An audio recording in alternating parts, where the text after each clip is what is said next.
É assim.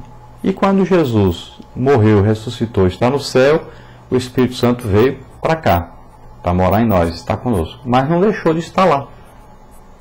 Então 3 testificam lá e 3 testificam aqui.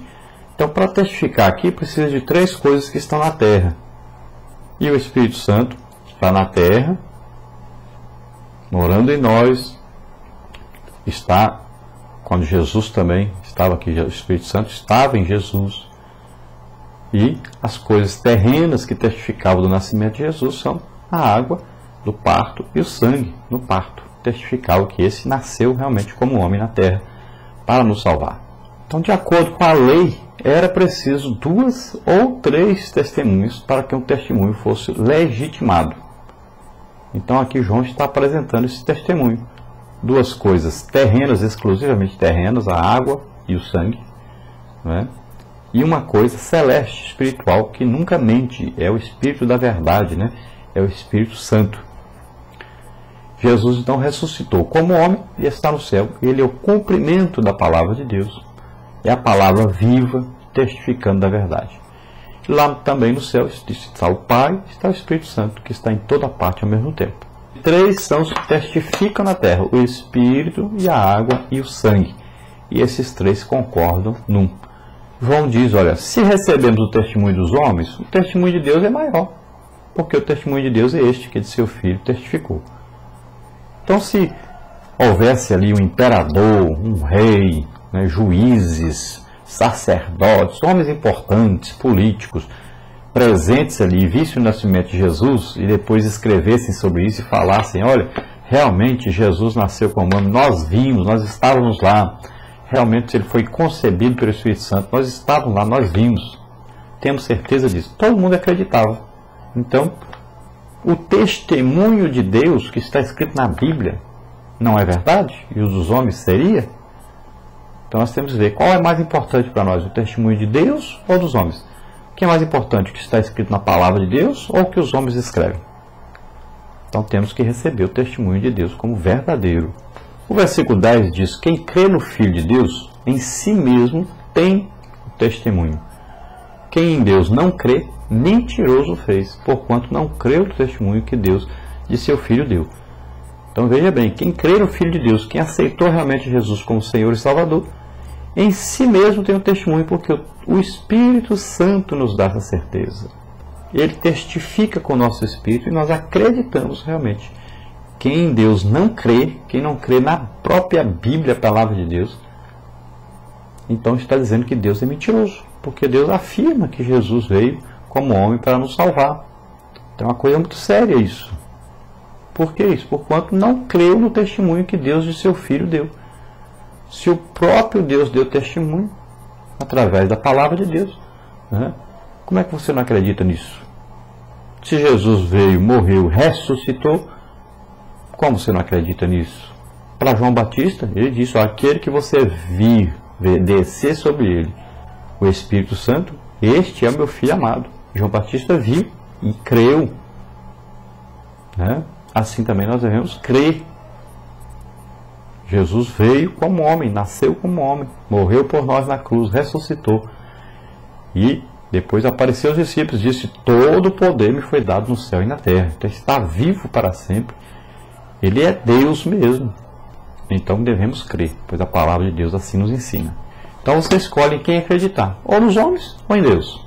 E o novo nascimento só é possível pela ação do Espírito Santo em nosso interior. É o convencimento do pecado, da justiça e do juízo que nos aproxima de Deus, nos aproxima desse amor de Deus. Então está aqui na terra conosco.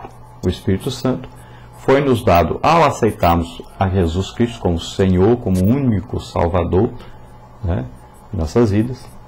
E o Espírito Santo é nosso companheiro, nosso amigo, confidente, professor, consolador, confortador, guia, poderoso em obras e milagres. Glória a Deus. O sangue que escorreu das feridas de Jesus também são a prova de que ele era homem e que sua vida foi ceifada. Sangue é vida. No sentido espiritual também, o sangue de Jesus nos purifica então de todo pecado. Foi também o preço pago por Jesus pela nossa redenção. Deus nos comprou com o sangue de Jesus. Então João queria mostrar que Jesus era homem e assim, tanto o Espírito como a água como o sangue são testemunhas, né? Testificam da vinda de Jesus para nos salvar. Então esse é o tríplice aí, testemunho.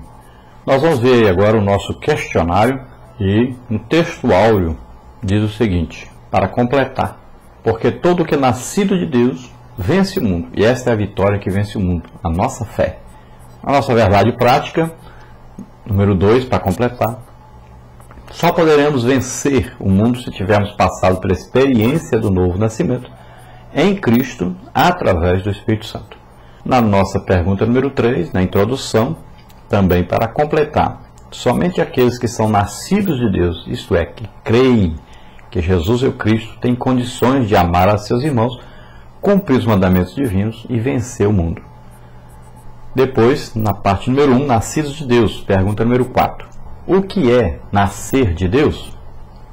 Então, é mediante a fé no sacrifício de Jesus que experimentamos uma nova vida. Somente o novo nascimento nos faz entrar numa nova relação com o Senhor, tornando-nos verdadeiramente filhos de Deus. A natureza espiritual dessa nova relação vem da semente incorruptível, isto é, pela palavra de Deus. Nascer de Deus é obra do Espírito Santo, mediante as verdades vivas e eternas do Evangelho de Cristo.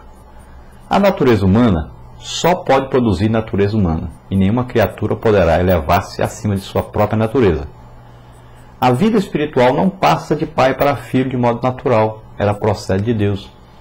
Então, aquele que realmente nasceu de Deus está liberto da escravidão do pecado e passa a ter o desejo e a disposição espiritual de obedecer ao Senhor e andar sob aí a direção do Espírito Santo. Número 5. Para completar: o que é nascido da carne é carne, o que é nascido do Espírito é Espírito. Nenhuma condenação há para os que estão em Cristo Jesus, que não vivem mais segundo a carne, mas segundo o Espírito. Parte 2, os filhos de Deus e o amor.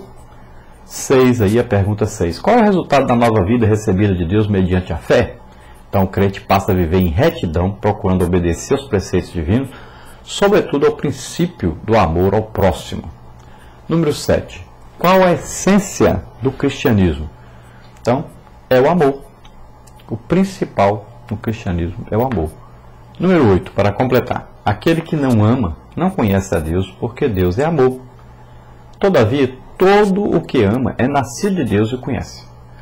Paulo nos diz que Deus nos amou quando éramos, por natureza, filhos da ira. Ele nos amou tanto que enviou seu Filho para morrer em nosso lugar.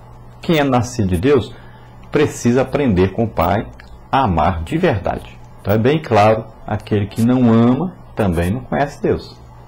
O amor de Deus nos constrange. A gente fica até constrangido de ver tanto amor. Como é que pode amar tanto assim, de enviar seu próprio Filho para morrer por nós, nós pecadores?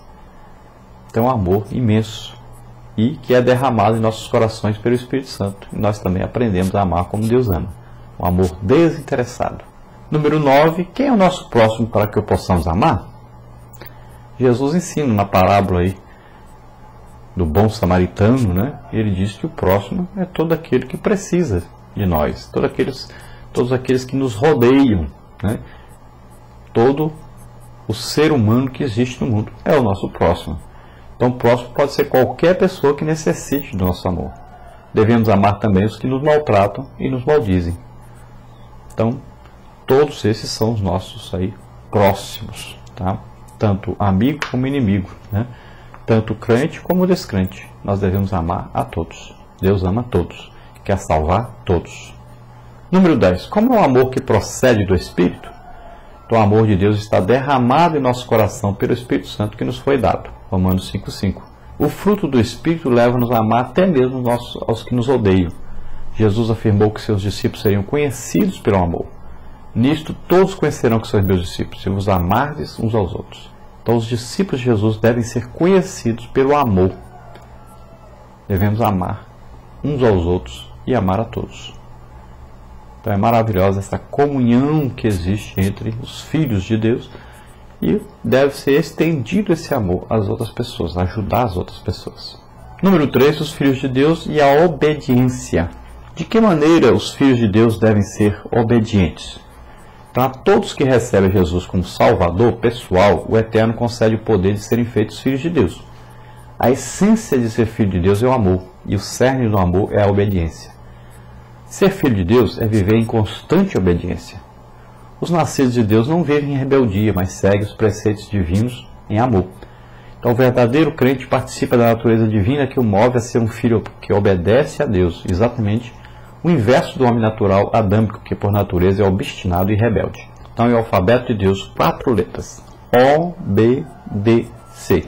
Então, aquele que ama a Deus realmente obedece a Deus.